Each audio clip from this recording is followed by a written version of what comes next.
حضرت سعد بن سعد رضی اللہ تعالیٰ عنہ بیان کرتے ہیں کہ آقا علیہ السلام نے ارشاد فرمایا کہ جو شخص مجھے 2 چیزوں کی ضمانت دے دے، گارنٹی 2 چیزوں کی دے دے، اسے جنت کی گارنٹی میں دیتا ہوں۔ تو آقا علیہ السلام نے یہ گارنٹی اس دنیا میں عطا کی ہے اس شخص کے لیے جو ان 2 چیزوں کی ضمانت دے۔ وہ 2 چیزیں کیا ہیں؟ اور آج بھی جو شخص ان 2 چیزوں کی ضمانت دے دے، جنت اس کی منتظر ہے، وہ جنتی ہے، کیونکہ اس کی گارنٹی کس نے دی ہے؟ آقا علیہ السلام نے۔ صحابہ نے پوچھا یا رسول اللہ وہ 2 چیزیں کیا ہیں؟ تو آقا علیہ السلام نے ارشاد فرمایا جو 2 ٹانگوں کے درمیان ہے اس کی ضمانت دے دیں، یعنی شرم کا، اس کی حفاظت کرے۔ اور دوسرا آقا علیہ السلام نے ارشاد فرمایا کہ جو 2 جبڑوں کے درمیان ہے اس کی گارنٹی مجھے دے دے، میں اس کو جنت کی ضمانت دیتا ہوں۔ اور 2 جبڑوں کے درمیان کیا ہے؟ یہ زبان ہے۔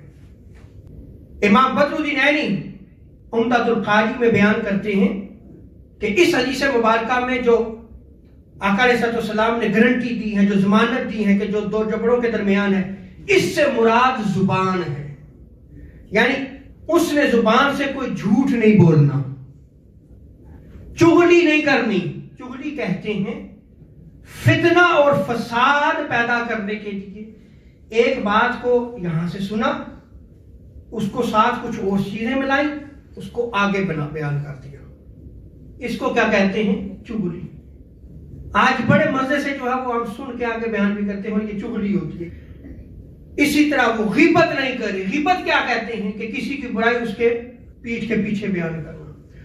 الغرض کوئی بھی خلاف شرع بات نہ کرے، ایسی بات اس کی زبان سے نہ نکلے جو خلاف شریعت ہو۔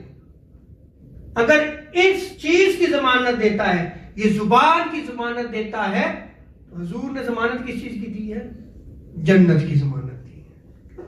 اس لیے اس حدیث مبارکہ سے علم ہوا کہ سب سے بڑی آزمائش دنیا میں بندہ کے لیے 2 چیزیں ہیں، ایک زبان ہے اور ایک شرم گاہ ہے۔